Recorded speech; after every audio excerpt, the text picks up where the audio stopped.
ಶಕುಂತಲಾಗೆ ಇಬ್ರು ಸೊಸೆಂದ್ರು. ಇಬ್ರು ಸೊಸೆಂದ್ರು ಒಬ್ರಿಗಿಂತ ಒಬ್ರು ಜೋರಿರ್ತಾರೆ. ಇಬ್ರು ಸೊಸೆಂದ್ರಿಗೂ ಕೆಲ್ಸ ಮಾಡೋದು ಅಂದ್ರೆ ಆಗ್ತಾ ಇರಲ್ಲ. ಅತ್ತೆ, ಕೋಲ್ಡ್ ವಾಟರ್ ಕುಡಿಬೇಕು ಅಂತ ತುಂಬಾ ಅನಿಸ್ತಾ ಇದೆ. ಬಾಟ್ಲಲ್ಲಿ ನೀರು ತುಂಬಿಸಿ ಫ್ರಿಜ್ಜಲ್ಲಿ ಇಟ್ಬಿಡಿ ಅತ್ತೆ. ಅತ್ತೆ, ಇವತ್ತು ಮಧ್ಯಾಹ್ನ ಊಟಕ್ಕೆ ತುಂಬಾ ಹೆವಿಯಾಗಿರೋದೇನು ಮಾಡಬೇಡಿ, ಲೈಟ್ ಆಗಿರೋದೇನಾದ್ರೂ ಅಡುಗೆ ಮಾಡಬೇಡಿ ಸಾಕು. ಅತ್ತೆಗೆ ಅದನ್ನ ಮಾಡು ಇದನ್ನ ಮಾಡು ಅಂತ ಆರ್ಡರ್ ಮಾಡ್ತಿರಲ್ಲ, ನಾಚಿಕೆ ಆಗ್ಬೇಕು ನಿಮ್ಗೆ. ಮನೇಲಿ ಇಬ್ಬಿಬ್ರು ಸೊಸೆಂದ್ರಿದ್ರು ಎಲ್ಲ ಕೆಲಸ ನಾನೇ ಮಾಡಬೇಕು. ಇನ್ಯಾರು ಮಾಡಬೇಕು ಅತ್ತೆ? ನೀವೇ ಮಾಡಬೇಕು. ನಾವ್ಯಾಕೆ ಮಾಡ್ಬೇಕು ಹೇಳಿ? ನಿಮ್ಮನ್ನ ಆರಾಮಾಗಿ ಕೂರಿಸಿ ನಾವೆಲ್ಲ ಕೆಲಸ ಮಾಡೋಕ್ಕೆ ನೀವೇನು ದೊಡ್ಡ ಮಹಾರಾಣಿನ? ಏನಿದೆ ಅಂತ ಆಗ್ಬೇಕು ನಿಮ್ಮ ಹತ್ರ? ನಾನು ಮದುವೆ ಆಗಿ ಈ ಮನೆಗೆ ಬರಬೇಕಿದ್ರೆ ಮನೇಲಿ ಒಂದು ಸಾಮಾನು ನೆಟ್ಟಗಿಲ್ಲ. ಇಡೀ ಮನೇಲಿರೋ ಸಾಮಾನೆಲ್ಲ ನಮ್ಮಪ್ಪ ಕೊಡ್ಸಿರೋದು. ರಮ್ಯಾ, ನೀನಿನ್ನು ಆಮೇಲೆ ಬಂದಿದ್ಯಾ. ನಾನು ಈ ಮನೆಗೆ ಮದುವೆ ಆಗಿ ಬರೋವಾಗ ಮನೇಲಿ ಸಾಮಾನು ಬಿಡು, ಮನೇನೂ ಒಳ್ಳೆ ಮುರಿದು ಹೋಗೋ ಪರಿಸ್ಥಿತಿಲಿತ್ತು. ನಮ್ಮಪ್ಪ ಒಂದಷ್ಟು ದುಡ್ಡು ಕೊಟ್ಟರು, ಆಮೇಲೆ ನಾನೊಂದು ಸ್ವಲ್ಪ ದುಡ್ಡು ಸೇರಿಸಿ ಈ ಮನೆನ ಈ ಹಂತಕ್ಕೆ ತಂದಿರೋದು ಗೊತ್ತಾ. ಇಲ್ಲಾಂದರೆ ಈ ನಮ್ಮತ್ತೆ ಅದೇ ಮುರುಕಲು ಮನೆಯಲ್ಲೇ ಬಿದ್ದಿರ್ತಿದ್ರು ಬಿಟ್ಟರೆ ಅದನ್ನು ಸರಿ ಮಾಡಿಸ್ಬೇಕು, ಒಂದು ಹಂತಕ್ಕೆ ತರಬೇಕು ಅನ್ನೋದು ಯಾವುದು ಇವ್ರ ತಲೆಗೆ ಬರ್ತಿರ್ಲಿಲ್ಲ. ಸಾಕು ಸುಮ್ಮನಿರಮ್ಮ. ನೀವು ಹೇಳೋ ಹಾಗೆ ನಾನು ಎಲ್ಲ ದುಡ್ಡನ್ನ ಮನೆ ರಿಪೇರಿ ಮಾಡ್ಸೋಕ್ಕೆ, ಮನೆಗೆ ಸಾಮಾನು ತರಕ್ಕೆ ಸುರಿದಿದ್ದರೆ ನನ್ನ ಗಂಡು ಮಕ್ಕಳಿಗೆ ನಾನು ಓದ್ಸೋಕ್ಕೆ ಸಾಧ್ಯ ಆಗ್ತಿತ್ತಾ? ನಾನು ನನ್ನ ಮಕ್ಕಳಿಗೆ ಕಷ್ಟಪಟ್ಟು ಚೆನ್ನಾಗಿ ಓದಿಸಿ ಅವರೊಂದು ದೊಡ್ಡ ದೊಡ್ಡ ಸ್ಥಾನಕ್ಕೆ ಬಂದು ಒಳ್ಳೆ ಸಂಪಾದನೆ ಮಾಡೋಕ್ಕೆ ಶುರು ಮಾಡಿದ್ಕೆ ತಾನೇ ನಿಮ್ಮ ಅಪ್ಪಂದರು ನಿಮ್ಮ ಮದುವೆಗೆ ಅಷ್ಟೊಂದು ಖರ್ಚು ಮಾಡಿ ಅಷ್ಟೆಲ್ಲ ಕೊಟ್ಟು ನಿಮ್ಮನ್ನು ಈ ಮನೆಗೆ ಕಳಿಸಿರೋದು. ಈಗೇನೋ ನಿಮ್ಮ ಸಮಯ, ಮಾತಾಡ್ತೀರಾ ಬಾಯಿಗೆ ಬಂದಾಗೆಲ್ಲ ಮಾತಾಡಿ. ಆದರೆ ಒಂದು ಮಾತು ನೆನ್ಪಿಟ್ಕೊಳ್ಳಿ, ಪ್ರತಿಯೊಬ್ಬರಿಗೂ ಅವ್ರದ್ದೇ ಆಗಿರೋ ಒಂದು ಸಮಯ ಬಂದೇ ಬರುತ್ತೆ. ಅದೇ ರೀತಿ ನನಗೂ ಬರುತ್ತೆ. ಓ ಭ್ರಮೆ. ಇಬ್ರು ಸೊಸೆಂದ್ರು ಅತ್ತೆನ ಚೆನ್ನಾಗಿ ಗೇಲಿ ಮಾಡಿ ನಗಾಡ್ತಾರೆ. ಅತ್ತೆ ಬೇಜಾರು ಮಾಡಿಕೊಂಡು ಸೀದಾ ಅಡುಗೆ ಮನೆಗೆ ಹೋಗಿ ಮಾಮೂಲಿ ಥರ ಒಬ್ಬಳೇ ಎಲ್ಲ ಕೆಲಸ ಮಾಡೋಕೆ ಶುರು ಮಾಡ್ತಾಳೆ. ಭಗವಂತ, ದೊಡ್ಡ ಮನೆ ಸಂಬಂಧ, ಬೇಕಾದಷ್ಟು ವರದಕ್ಷಿಣೆ, ಇದನ್ನೇ ನಾನು ಹೆಚ್ಚು ಅಂತ ಭಾವಿಸ್ಬಿಟ್ಟೆ. ಇದೇ ದೊಡ್ಡ ಅದೃಷ್ಟ ಅಂತ ಭಾವಿಸ್ಬಿಟ್ಟಿದ್ದೆ. ಆದರೆ ದೊಡ್ಡ ಮನೆತನದ ಹುಡುಗಿ, ಬೇಕಾದಷ್ಟು ವರದಕ್ಷಿಣೆ ತರೋ ಹುಡುಗಿ ನನಗೆ ಏನು ಮರ್ಯಾದೆ ಕೊಡ್ತಾಳೆ ಅನ್ನೋದ್ರ ಬಗ್ಗೆ ನಾನು ಯೋಚನೆನೇ ಮಾಡಲಿಲ್ಲ. ಇದೆಲ್ಲದರ ಫಲವಾಗಿ ಇವತ್ತು ನನ್ನ ಪರಿಸ್ಥಿತಿ ಹೀಗಾಗಿದೆ.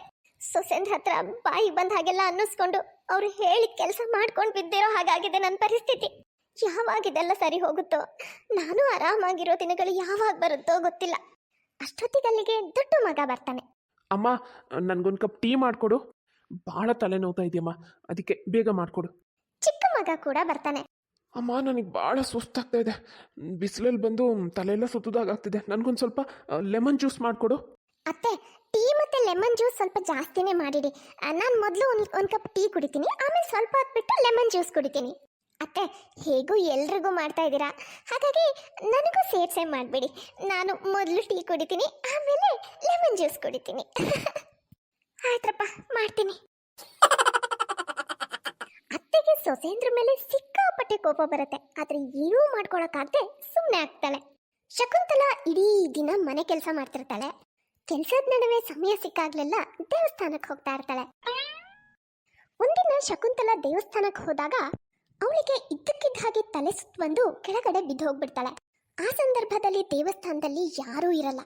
ಆಗ ಸ್ವಯಂ ಭಗವಂತ ಪ್ರತ್ಯಕ್ಷ ಆಗ್ತಾನೆ. ಶಕುಂತಲಾ, ಶಕುಂತಲಾ, ಎದ್ದೇಳು ಶಕುಂತಲಾ. ಪರಮಾತ್ಮ, ಇದೇನಿದು ನಾನು ನೋಡ್ತಾ ಇರೋದು? ಅಯ್ಯೋ ದೇವ್ರೆ, ಭಗವಂತ, ನನಗೆ ನೀನು ದರ್ಶನ ಕೊಟ್ಟಿದ್ಯಾ? ಇದು ಕನಸು ನನ್ಸು ನನಗೆ ಗೊತ್ತಾಗ್ತಿಲ್ವಲ್ಲ ನನ್ನ ತಂದೆ. ಇದು ಕನಸಲ್ಲ ಶಕುಂತಲಾ, ನಿಜ. ಏನಾಯ್ತು ಶಕುಂತಲಾ? ಯಾಕೆ ತಲೆ ಸುತ್ತು ಬಿದ್ದಿದ್ದೆ? ಯಾಕೆ ಇವತ್ತು ಮನೆಯಲ್ಲಿ ಕೆಲಸ ಜಾಸ್ತಿ ಆಯ್ತಾ? ನಿನಗೆ ಗೊತ್ತಿಲ್ಲದೆ ಇರೋದು ಏನಿದೆ ನನ್ನಪ್ಪ? ಎಲ್ಲ ತಿಳಿದಿರೋ ನೀನು. ವಯಸ್ಸಾಗಿರೋ ಈ ಶರೀರದಿಂದ ಅತಿಯಾಗಿ ಕೆಲಸ ಮಾಡೋಕ್ಕಾಗ್ತಾ ಇಲ್ಲ. ಶಕುಂತಲಾ, ನೀನು ಸ್ವಲ್ಪ ಹಿಂದೆ ಹೋಗಿ ನೆನಪು ಮಾಡ್ಕೊ. ನೀನು ನಿನ್ನ ಅತ್ತೆಗೆ ಎಷ್ಟೆಲ್ಲ ಹಿಂಸೆ ಕೊಟ್ಟಿದ್ದೆ. ಪಾಪ, ಆ ನಿನ್ನ ಅತ್ತೆ ಆತ್ಮ ಇವತ್ತಿಗೂ ಅದನ್ನೆಲ್ಲ ನೆನೆಸ್ಕೊಂಡು ಅಳ್ತಾನೇ ಇದೆ. ಹಾಗಾಗಿ ಶಕುಂತಲಾ, ಈಗ ನೀನು ಏನೇನೋ ಅನುಭವಿಸ್ತಾ ಇದೆಯಲ್ಲ, ಅದೆಲ್ಲ ನಿನ್ನ ಕರ್ಮದ ಫಲ ಅಷ್ಟೆ. ಭಗವಂತನು ನನ್ನನ್ನು ಗೇಲಿ ಮಾಡ್ತಾ ಇದ್ದಾನಲ್ಲಪ್ಪ. ಹಾಂ, ಹೌದು, ಇದೆಲ್ಲ ನಾನು ಮಾಡಿರೋ ಕರ್ಮ ಅನ್ನೋದು ನನಗೂ ಅರ್ಥ ಆಗ್ತಾ ಇದೆ. ಆದರೆ ನೀನೇ ಯೋಚನೆ ಮಾಡು ಭಗವಂತ. ನಮ್ಮ ಅತ್ತೆಗೆ ನಮ್ಮ ಮಾವಂದು ಪೆನ್ಷನ್ ಹಣ ಬರ್ತಾ ಇತ್ತು. ಹಾಗಾಗಿ ಅವ್ರ ಕೈಲಿ ದುಡ್ಡು ಆಡ್ತಾ ಇದ್ದಿದ್ದರಿಂದ ಅವ್ರು ಅತಿಯಾಗಿ ನನಗೇನು ಭಯ ಪಡ್ತಾ ಇರಲಿಲ್ಲ. ನಾನು ಏನೇ ಹೇಳಿದ್ರು ಅತಿಯಾಗಿ ಕೇರ್ ಮಾಡ್ತಾನೆ ಇರಲಿಲ್ಲ. ಯಾಕಂದರೆ ಅವ್ರ ಕೈಲಿ ಹಣ ಇರ್ತಿತ್ತಲ್ಲ, ಏನಕ್ಕೂ ನನ್ನನ್ನು ನನ್ನ ಗಂಡನ ಕೇಳಬೇಕು ಅನ್ನೋದಿರಲಿಲ್ಲ. ನಮ್ಮ ಅತ್ತೆಗೆ ಕೈಯಲ್ಲಿ ಒಂದು ಸ್ವಲ್ಪ ಹಣ ಬರುತ್ತೆ, ಹಣ ಇದೆ ಅನ್ನೋ ಧೈರ್ಯ ಏನಾದರೂ ಇತ್ತು. ಆದರೆ ನನಗೆ ಏನಿದೆ ಹೇಳು? ಅದು ನಿಜ. ಆದರೂ ಶಕುಂತಲ, ನಿಮ್ಮ ಅತ್ತೆಗೆ ಯಾವಾಗಲೇ ನಿನ್ನಿಂದ ಬೇಜಾರಾದ್ರೂ ಸೀದಾ ದೇವಸ್ಥಾನಕ್ಕೆ ಬಂದು ನನಗೆ ಲಡ್ಡು ಪ್ರಸಾದನ ಸಮರ್ಪಿಸಿ ಹೋಗ್ತಾ ಇದ್ಲು. ಅದರಿಂದಾಗಿ ನಿಮ್ಮ ಅತ್ತೆಗೆ ಸ್ವಲ್ಪ ಮನಸ್ಸಿಗೆ ನೆಮ್ಮದಿ ಸಿಗ್ತಾ ಇತ್ತು. ಅಯ್ಯೋ, ನನಗೇನು ಅನ್ಸಲ್ವಾ? ನನಗೂ ಅನ್ಸುತ್ತೆ ದೇಸಿ ತುಪ್ಪದಲ್ಲಿ ಮಾಡಿರೋ ಲಡ್ಡು ಪ್ರಸಾದನ ನಿನಗೆ ಅರ್ಪಿಸ್ಬೇಕು ಅಂತ. ಆದರೆ ಏನು ಮಾಡಲಿ, ದೇಸಿ ತುಪ್ಪ ತಂದು ಲಡ್ಡು ಮಾಡೋಕ್ಕೆ ನನ್ನ ಹತ್ರ ಹಣ ಎಲ್ಲಿಂದ ಬರಬೇಕು? ಅದಕ್ಕೆ ಭಗವಂತ, ಹೇಗೂ ಬರೋದು ಬಂದಿದ್ಯಾ, ನಂದು ಒಂದೇ ಒಂದು ಬೇಡಿಕೆ ಪೂರೈಸಪ್ಪ. ಅದೇನೆಂದರೆ ನನ್ನ ಹತ್ರ ಹಣಕ್ಕೆ ಯಾವುದೇ ಕೊರತೆ ಇಲ್ಲದೆ ಇರೋ ಹಾಗೆ ಮಾಡು, ಅಷ್ಟೇ ಸಾಕು ನನಗೆ. ಅವಾಗಲಾದರೂ ನನಗೆ ನನ್ನ ಮಕ್ಕಳು ಸೊಸೆಂದ್ರಿಂದ ಗೌರವ ಮರ್ಯಾದೆ ಸಿಗುತ್ತೆ. ನಮ್ಮ ಅತ್ತೆಗೆ ನಾನು ಹಿಂಸೆ ಕೊಟ್ಟಿರೋದಕ್ಕೆ ಇಲ್ಲಿವರೆಗೂ ನಾನು ನನ್ನ ಸೊಸೆಯರಿಂದ ಹಿಂಸೆ ಅನುಭವಿಸ್ಬಿಟ್ಟಿದ್ದೀನಿ. ಆಗಲಿ ಶಕುಂತಲ, ತಥಾಸ್ತು. ಇನ್ಮೇಲಿಂದ ನಿನಗೆ ಹಣಕ್ಕೆ ಯಾವುದೇ ಕೊರತೆ ಇರೋದಿಲ್ಲ. ಶಕುಂತಲಾಗೆ ಆಶೀರ್ವಾದ ಮಾಡಿ ಭಗವಂತ ಅದೃಶ್ಯನಾಗ್ತಾನೆ. ಈ ಕಡೆ ಶಕುಂತಲ ಖುಷಿಯಿಂದ ಕುಣಿದಾಡೋಕೆ ಶುರು ಮಾಡ್ತಾಳೆ. ಪಾಪ ಭಗವಂತ ಪೂರ್ತಿ ನನ್ನ ಪ್ಲಾನ್ ಅರ್ಥನೇ ಮಾಡ್ಕೊಳ್ಳಿಲ್ಲ. ಕೇಳಿದ ತಕ್ಷಣ ವರ ಕೊಟ್ಟು ಹೋಗ್ಬಿಟ್ಟ. ಅತ್ತೇನೆ ನನ್ನ ತಾಳಕ್ಕೆ ತಕ್ಕನಾಗೆ ಕುಣಿಸಿರೋ ನಾನು ನನ್ನ ಸೊಸೆಯರ ತಾಳಕ್ಕೆ ತಕ್ಕನಾಗೆ ಎಲ್ಲಿವರೆಗೂ ಕುಣಿತೀನಿ ಅಲ್ವಾ? ಶಕುಂತಲ ಖುಷಿಯಿಂದ ವಾಪಸ್ ಮನೆಗೆ ಬರುವಾಗ ಅವಳಿಗೊಬ್ಬ ಲಾಟ್ರಿ ಟಿಕೆಟ್ ಮಾಡ್ತಾ ಇರೋ ವ್ಯಕ್ತಿ ಕಾಣಿಸ್ತಾನೆ. ನನಗೇನೋ ಲಾಟ್ರಿ ಹೊಡೆಯೋ ಥರ ಅನ್ನಿಸ್ತಾ ಇದೆ. ಈಗಲೇ ಹೋಗಿ ಒಂದು ಲಾಟ್ರಿ ಟಿಕೆಟ್ ತಗೊಂಡ್ಬಿಡ್ತೀನಿ. ಏನಪ್ಪ, ದೊಡ್ಡ ಮಟ್ಟದ ಲಾಟ್ರಿ ಹೊಡೆಯೋ ಅಂಥದ್ದು ಯಾವ್ದಾನ ಟಿಕೆಟ್ ಇತ್ತು ಅಂದರೆ ಅದನ್ನ ಕೊಡಪ್ಪ. ತಗೊಮ್ಮ, ಇದು 10 ಕೋಟಿ ಬರೋ ಅಂತ ಲಾಟ್ರಿ ಟಿಕೆಟು. ಸದ್ಯ ದೊಡ್ಡ ಮೊತ್ತದ್ದು ಅಂದರೆ ಇದೇ ಇರೋದು ನನ್ನ ಹತ್ರ. ಆಯ್ತು ಕೊಡಪ್ಪ. ಶಕುಂತಲ ಲಾಟ್ರಿ ಟಿಕೆಟ್ ತಗೊಂಡು ಮನೆಗೆ ಹೋಗ್ತಾಳೆ. ರಮ್ಯಾ, ಸ್ವಲ್ಪ ಇವತ್ತಿನ ಪೇಪರ್ ತಗೊಂಡು ಬಂದು ಕೊಡ್ತೀಯಾ? ಓಹೋ, ನಾನೇ ಹೋಗಿ ನನ್ನ ಕೈಯಾರ ಪೇಪರ್ ತಂದು ನಿಮಗೆ ಕೊಡಕ್ಕೆ. ಆ ಪೇಪರಲ್ಲಿ ಇವತ್ತೇನಾದರೂ ನಿಮ್ಮ ಬಗ್ಗೆ ಏನಾದರೂ ಸುದ್ದಿ ಬರೋದಿದೆಯಾ? ಇಲ್ಲ, ಅದು ಏನು ಗೊತ್ತಾ, ನಿನ್ನೆ ಒಂದು ಲಾಟ್ರಿ ಟಿಕೆಟ್ ತಗೊಂಡಿದ್ದೆ. ಅದೇ ಏನಾದರೂ ಲಾಟ್ರಿ ಎದ್ದಿದ್ಯಾ ಏನು ಅಂತ ನೋಡಬೇಕಿತ್ತು.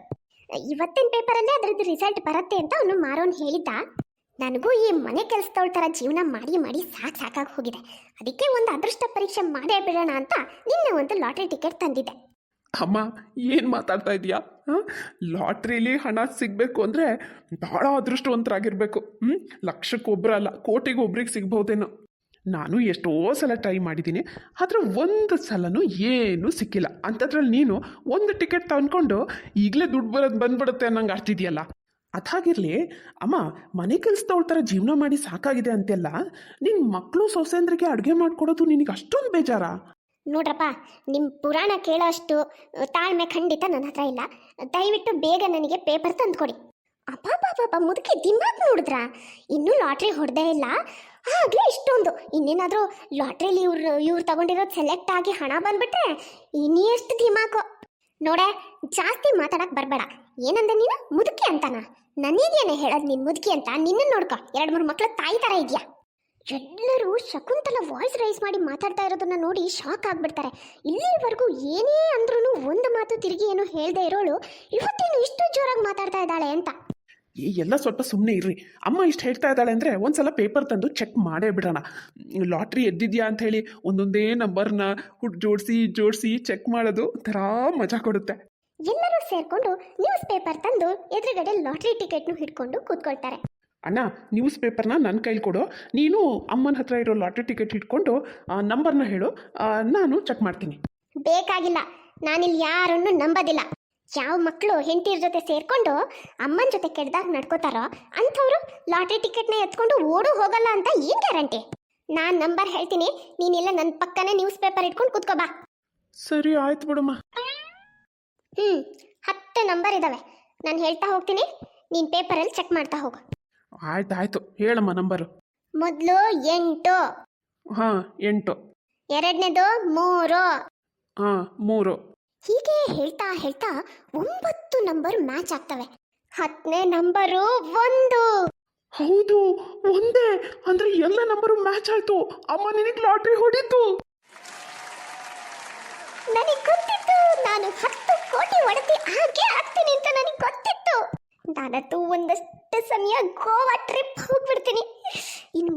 ಜೀವನ ಪೂರ್ತಿ ಮೋಜು ಮತ್ತೆಲ್ಲ ಕಳಿತೀನಿ.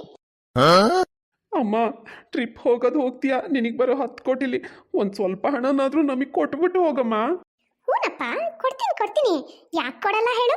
ನಿಮ್ಗಳಿಂದನೇ ತಾನೇ ನನ್ನ ಮನೇಲಿ ನಾನು ಮನೆ ಕೆಲಸದವಳ ಥರ ಇದ್ದಿದ್ದು. ಮತ್ತೆ ನಿಮಗೆ ದುಡ್ಡು ಕೊಡ್ಬೇಕಾದ್ದೆ. ಕೊಡಲ್ಲ, ಯಾವ ಕಾರಣಕ್ಕೂ ಕೊಡಲ್ಲ. ದೊಡ್ಡ ಸೊಸೆ ಚಿಕ್ಕ ಸೊಸೆ ಇಬ್ರು ಅತ್ತೆಗೆ 10 ಕೋಟಿ ಸಿಕ್ಕಿರೋದನ್ನ ನೋಡಿ ಕಂಗಾಲಾಗ್ಬಿಟ್ಟಿರ್ತಾರೆ. 10 ಕೋಟಿ ಅಂದ್ರೆ ಎಷ್ಟು ದೊಡ್ಡ ಅಮೌಂಟ್. ಇದ್ರಲ್ಲಿ ನಾನು ಇಡೀ ದಿನ ಎಷ್ಟೇ ಸುತ್ತಾಡ್ತೀನಿ, ಎಷ್ಟೇ ತಿಂತೀನಿ, ಎಷ್ಟೇ ಖರೀದಿ ಮಾಡ್ತೀನಿ ಅಂದ್ರೂ ದುಡ್ಡು ಖಾಲಿಯೇ ಆಗಲ್ಲ. ನೀವು ಅಷ್ಟೆಲ್ಲ ಮಾಡಕ್ ಸಾಧ್ಯ ಆಗೋದು ನಾನು ಈ ಹಣನ ನಿಮಗೆ ಕೊಟ್ರೆ ತಾನೆ. ಅದೇನೋ ಸರಿಯತ್ತೆ, ಆದ್ರೂ ನೀವು ಅಷ್ಟೊಂದು ಹಣ ತಗೊಂಡು ಏನ್ ಮಾಡ್ತೀರಾ? ನಮಗೂ ಕೊಡ್ಬೋದಲ್ವಾ? ಅತ್ತೆ ಸೊಸೆ ಅಂದ್ರೆ ಇದನ್ನ ಕೇಳಲಿ ಅಂತಾನೆ ಕಾಯ್ತಾ ಇರ್ತಾಳೆ. ಆಯ್ತು, ನಿಮ್ಮೆಲ್ರಿಗೂ ನನ್ನ ಒಂದು ಡಿಸಿಷನ್ನ ಹೇಳ್ತೀನಿ. ನಾನು ಈ ಹಣನ ಪೂರ್ತಿ ಅಲ್ಲ, ಒಂದಷ್ಟಾದರೂ ಕೊಡ್ತೀನಿ. ಆದರೆ ಯಾರಿಗೆ ಅಂದರೆ, ಯಾರು ನನಗೆ ತುಂಬ ಚೆನ್ನಾಗಿ ಸೇವೆ ಮಾಡ್ತಾರೋ, ನನ್ನನ್ನು ತುಂಬ ಚೆನ್ನಾಗಿ ನೋಡ್ಕೋತಾರೋ, ನಾನು ಏನೇ ಹೇಳಿದ್ರು ಎಲ್ಲದನ್ನು ಕೇಳ್ತಾರೋ ಅಂಥವರಿಗೆ ಮಾತ್ರ ನಾನು ಕೊಡೋದು. ಅತ್ತೆ ಎಷ್ಟೇ ಆದರೂ ನಾನು ನಿಮ್ಮ ದೊಡ್ಡ ಸೊಸೆ. ಅತ್ತೆ ನನಗಂತೂ ಒಂದಲ್ಲ ಒಂದಿನ ನಿಮ್ಮ ಅದೃಷ್ಟ ಬದಲಾಗೇ ಆಗುತ್ತೆ ಅಂತ ಬಹಳ ನಂಬಿಕೆ ಇತ್ತು ಗೊತ್ತಾ. ನೋಡಿ, ನೀವೆಲ್ಲರೂ ನನ್ನ ಜೊತೆ ಯಾವ ರೀತಿ ನಡ್ಕೊಂಡಿದ್ದೀರಾ ಅನ್ನೋದು ಎಲ್ಲ ನನಗೆ ನೆನಪಿದೆ. ಈಗ ನೀವುಗಳು ಏನೇ ಬೆಣ್ಣೆ ಹಚ್ಚಕ್ಕೆ ಬಂದ್ರು ನಾನಂತೂ ಕರ್ಗಲ್ಲ. ನಾನು ಹೇಳಿದ ನೆನಪಿದೆ ತಾನೇ. ಇನ್ಮೇಲೆ ನನ್ನನ್ನು ಎಷ್ಟು ಚೆನ್ನಾಗಿ ನೋಡ್ಕೋಬೇಕು ಅನ್ನೋದ್ರ ಬಗ್ಗೆ ಮಾತ್ರ ನೀವು ಯೋಚನೆ ಮಾಡಿ. ಆವಾಗಲಷ್ಟೇ ನಿಮಗೆ ಅಲ್ಪ ಸ್ವಲ್ಪನಾದರೂ ಹಣ ಸಿಗತ್ತೆ. ಆ ಕ್ಷಣಕ್ಕೆ ಶಕುಂತಲಾ ಭಗವಂತನ ನೆನಪು ಮಾಡ್ಕೋತಾಳೆ. ಭಗವಂತ, ನೀನು ಕೊಟ್ಟು ವರದಂತೆಯೇ ನನಗಿವಾಗ ಈ ಹಣಕ್ಕೆ ಯಾವುದೇ ರೀತಿ ಕೊರತೆನೂ ಇಲ್ಲದೆ ಇರೋ ಥರ ಆಗಿದೆ. ಅಷ್ಟೇ ಅಲ್ಲ, ನನಗೆ ಚೆನ್ನಾಗಿ ಗೊತ್ತು, ಇನ್ಮೇಲೆ ಇವರೆಲ್ಲರೂ ನನ್ನನ್ನು ಚೆನ್ನಾಗಿ ನೋಡ್ಕೋತಾರೆ. ನಾನು ಅಷ್ಟೇ, ಇನ್ಮೇಲೆ ಎಲ್ಲರ ಜೊತೆನೂ ಒಳ್ಳೆ ರೀತಿಲಿ ಇರ್ತೀನಿ. ನಮ್ಮ ಅತ್ತೆ ಥರ ನಾನು ಇನ್ಮೇಲೆ ಪ್ರತಿದಿನ ಬಂದು ತುಪ್ಪದಲ್ಲಿ ಮಾಡಿರೋ ಲಡ್ಡುನ ಪ್ರಸಾದವಾಗಿ ನಿನಗೆ ಅರ್ಪಿಸ್ತೀನಿ. ನಮ್ಮ ಅತ್ತೆ ಜೊತೆ ನಾನು ಕೆಟ್ಟದಾಗಿ ನಡ್ಕೊಂಡಿದ್ದಕ್ಕೆ ನಾನು ನಿನ್ನ ಹತ್ರ ಕ್ಷಮೆ ಕೇಳ್ತಾ ಇದ್ದೀನಿ ಭಗವಂತ. ನೋಡಿದ್ರಲ್ಲ ಫ್ರೆಂಡ್ಸ್, ಇವತ್ತಿನ ಈ ವಿಡಿಯೋ ನಿಮಗೆ ಸ್ವಲ್ಪನಾದರೂ ಇಷ್ಟ ಆಗಿದ್ರೆ ಪ್ಲೀಸ್ ಚಾನಲ್ನ ಸಬ್ಸ್ಕ್ರೈಬ್ ಮಾಡಿ, ಹಾಗೆ ಲೈಕ್ ಮಾಡಿ. ಮುಂದಿನ ವಿಡಿಯೋದಲ್ಲಿ ಮತ್ತೆ ಸಿಗೋಣ. Bye friends.